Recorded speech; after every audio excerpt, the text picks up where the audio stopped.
안녕하세요. 자투리 문법 강의입니다. 자, 여러분, 여기 있는 문장을 한번 읽어보시겠어요? 쉬운 문장이지만 정확히 표준 발음대로 말씀하시는 분은 많지 않을 거예요. 그만큼 일상에서 자주 틀리는 경음화인데요. 지금부터 어떤 상황에서 어떤 조건에서 경음화를 적용해야 하는지 어문 규정을 보면서 설명해 드릴게요. 표준어 규정 2부 6장 경음화 이쪽을 보면은 23항에 이런 내용이 나와 있어요. 자, 받침 기역, 디귿, 비읍 뒤에 연결되는 기역, 디귿, 비읍, 시옷, 지읒은 된소리로 발음한다. 자, 받침 기역, 디귿, 비읍으로 정한 이유가 무엇일까요? 이 세 가지 자음은 공통점이 있죠. 자음을 분석할 때 좋은 위치와 좋은 방법, 즉 소리내는 방법과 소리가 나는 위치를 기준으로 볼 수 있는데 이 세 가지는 소리나는 위치는 다 다르지만 좋은 방법이 똑같아요. 공기를 모았다가 터뜨리는 파열음. 자, 모았다는 점에 더 초점을 두면은 폐쇄음이라고 부르기도 하는데요. 자, 어쨌든 파열의 방식으로 소리를 내는 파열음이에요. 파열음 뒤에서 이런 자음이 온다? 그러면 된소리가 됩니다. 한번 단어를 보면서 적용을 해볼까요? 기역 받침 뒤에 연결되는 비읍이 있네요. 자, 그렇다면 경음화, 된소리를 적용을 해야겠죠. 국밥, 이게 올바른 발음입니다. 깎다. 자, 여기 깎다가 쌍기역이죠? 자, 괄호 안에 있는 이 자음들은 각각 대표음으로 소리가 납니다. 종성에서 대표음으로 소리가 나요. 그래서 괄호 안에 들어있어요. 자, 쌍기역의 대표음은 기역이죠. 그래서 깍이 되고 자, 거기에 경음화, 된소리를 적용을 해서 깎다가 올바른 발음입니다. 넋바지. 넋바지는 뭘까요? 자, 집 밖에서 죽은 사람을 위로하는 굿을 넋바지라고 해요. 자, 여기선 겹자음이 나왔네요. 기역, 시옷, 대표음 기역이겠죠. 자, 여기서 기역 뒤에 비읍, 된소리로 바뀌어야 합니다. 그리고 디귿과 이가 만나서 지금 구개음화가 일어났어요. 그래서 지가 나왔는데 이건 나중에 자세히 다룰게요. 여기서는 경음화에 집중해서 보세요. 넋바지. 삭돈. 어떤 일을 하고 받는 돈을 삭시라고 하죠. 자, 그리고 어떤 걸 이용하고 내는 돈도 삭시라고 해요. 자, 삭돈은 여기도 겹받침이 나왔죠. 겹자음, 종성에 오는 겹자음은 대표음 기역이 남습니다. 그래서 여기서 뒤에 오는 디귿이 된소리로 바뀌어서 삭돈이 올바른 발음입니다. 닭장, 닭을 가둬놓고 기르는 장이 닭장이죠. 자, 닭장은 복수 표준어예요. 닭장이라고 해도 되지만 달게장이라고 해도 올바른 표현입니다. 달게장은 닭의 관형격 조사 의 그리고 장이 합쳐진 글자인데 자, 이 단어는 한 단어로 굳어졌어요. 그래서 의 다음에 띄어쓰기 하지 않고 달게장 이렇게 부릅니다. 여기서 중요한 건 닭게장이 아니죠. 리을 기억이 다 살아있어요. 발음이 달게장, 달귀장 이렇게 말해야 합니다. 자, 참고로 알아두시고요. 일단 닭장만 보면 대표음 기역이죠. 그 뒤에 지읒은 된소리로 발음해야 합니다. 그래서 닭장 이렇게 말하고요. 뻗대다. 심하게 고집을 피우거나 몸을 쭉 뻗는 행위를 말하죠. 디귿 뒤에 디귿, 받침 디귿 뒤에 이어지는 디귿을 된소리로 바꾸어서 뻗대다 이렇게 말합니다. 옷고름도 역시 시옷이 대표음 디귿이죠. 받침 디귿 뒤에 기역, 된소리로 바뀌어야겠죠. 옷고름 맞습니다. 있던, 있다의 활용이죠. 쌍시옷 대표음 디귿으로 바뀌고 이어지는 디귿이 된소리로 바뀝니다. 솥전, 솥전은 솥 보시면은 주변에 이렇게 허리에 둘러져 있는 부분 있죠. 가마솥이면은 가마 이렇게 걸칠 수 있게 튀어나와 있는 부분, 손잡이로 들 수 있게 약간 넓적하게 나와 있는 부분을 솥전이라고 해요. 티읕은 대표음 디귿이죠. 받침 디귿 뒤에 지읒 된소리 적용해서 솥전 이렇게 말합니다. 똘, 돌은 돌인데 맨들맨들하고 기름칠한 것처럼 미끌미끌한 돌 있죠? 그런 돌을 곱돌이라고 해요. 자, 받침 비읍 뒤에 디귿 이어지네요. 그러면 된소리로 바뀌어서 곱돌로 말합니다. 넙죽하다. 자, 기본형 넓다는 리을 비읍 중에 리을로 발음해요. 그래서 넓다가 맞는 발음인데 넙죽하다는 비읍이 살아있죠. 리을이 탈락하고 비읍이 살아있어요.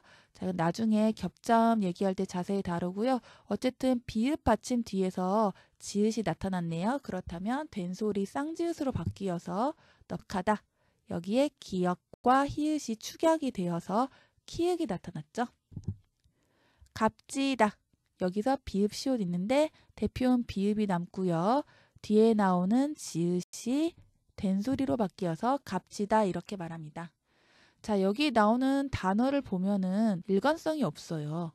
명사도 있고 동사도 있고 형용사도 있고 명사를 보더라도 합성어, 파생어 다양하게 다 섞여 있죠. 이렇게 형태를 따지지 않고 모두 적용하는 아주 일반적인 조항이에요. 이렇게 단어의 형태를 따지지 않고 이 소리로만 적용해서 나타나는 경음화를 의문론적 조건의 경음화라고 해요. 자, 지금 형태론적인 걸 하나도 안 따졌어요. 다 달라요. 소리로만 따졌어요. 그냥 이런 소리가 나온다, 이런 자음이 온다, 그렇다면 된소리로 발음한다. 의문론적 경음화라고 아시면 돼요.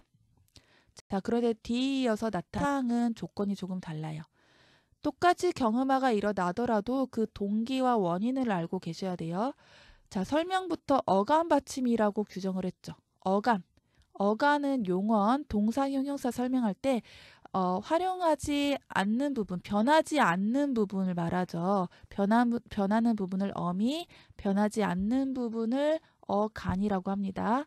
거기 받침이 니은이나 미음일 때는 뒤에 어미의 첫소리, 기역, 디귿, 시옷, 지읒을 된소리로 발음한대요.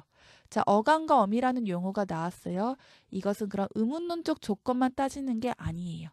그냥 받침, 니은, 미음이라고 했다면 의문론적 조건이겠지만 어간으로 이렇게 형태를 밝혔어요. 그래서 형태론적 조건의 경음화예요. 단어를 한번 볼게요. 신고, 신다라는 동사가 있죠. 거기서 어간, 뜻이 있고 변하지 않는 부분은 신입니다. 그 받침에 니은이 있죠. 그리고 이어지는 어미, 고는 어미예요. 어미의 첫소리 기역이 나오네요. 그렇다면 된소리로 발음하래요. 신고 이렇게 발음하죠. 자, 여기서 어간 받침 니은, 미음이 있는데 이 니은, 미음 공통점이 뭐죠? 바로 비음입니다. 비음은 니은, 미음, 이응까지 있는데 이응으로 끝나는 어간 받침이 없어요. 받침 이응으로 끝나는 어간이 없어요. 그래서 두 개만 언급한 거고요. 이 괄호 안에 있는 것은 이 겹받침이 어간 받침, 어간 종성에 왔을 때 대표음 니은, 미음으로 나타나요. 그래서 이렇게 써놓은 거예요. 그 다음 단어를 보면 껴안다. 안이 어간인데 받침 니은이죠. 뒤에 어미 따라왔죠. 그렇다면 된소리, 쌍디귿으로 바뀝니다. 안고. 자, 안다의 활용이죠. 안에서 지금 니은이 남고 뒤에 고가 된소리, 쌍기역으로 바뀝니다. 자, 그런데 이것은 이론적으로 분석하면은 사실 24항이 아니라 앞서 말한 23항이랑 성격이 더 비슷해요. 왜냐하면 여기 있는 지읒이 탈락하기 전에 음절의 끝소리 규칙으로 디귿으로 바뀌죠. 자, 디귿 때문에 뒤에 나오는 기역이 경음화가 됩니다. 앞에 기역, 디귿, 비읍이 경음화를 일으킨다 했죠. 자, 경음화를 일으키고 나서 이 디귿이 탈락을 해요. 자, 그렇다면 이 24항보다는 23항의 성격에 더 가까워요. 하지만 이 니은, 지읒 받침이 어간 받침이 음절의 종성이 왔을 때 대표음 니은으로 남죠. 이 점에 더 주목을 한다면 이쪽에 더 중점을 두면은 24항에 포함시킬 수가 있겠죠. 그래서 여기 들어있는데 이런 변화도 같이 알아두세요. 자, 일단 경음화를 일으키고 탈락한다는 거. 그래서 안고 이렇게 발음해야 합니다. 언따 역시 마찬가지로 같은 원리로 언따가 되고요. 삼고, 삼따의 활용이죠. 어간에 받침 미음 왔고 어미 첫소리 기억이 왔네요. 그런 경음화 일어나죠. 더듬지. 더듬다의 어간이죠. 더듬. 받침 미음 있어요. 뒤에 어미 왔어요. 그렇다면 경음화를 적용합니다. 담고. 리을 미음 대표음은 미음이죠. 자, 어간 받침 미음 뒤에 어미 결합했어요. 더 담고. 젊지. 젊다라는 그런 형용사의 활용이죠. 지 어미가 왔어요. 그렇다면 젊지. 이렇게 발음합니다. 자, 그런데 여기는 다만이라고 해서 이런 문장이 달려 있어요. 피동 사동의 전미사 기는 된소리로 발음하지 않는다. 아, 피동 사동의 전미사래요.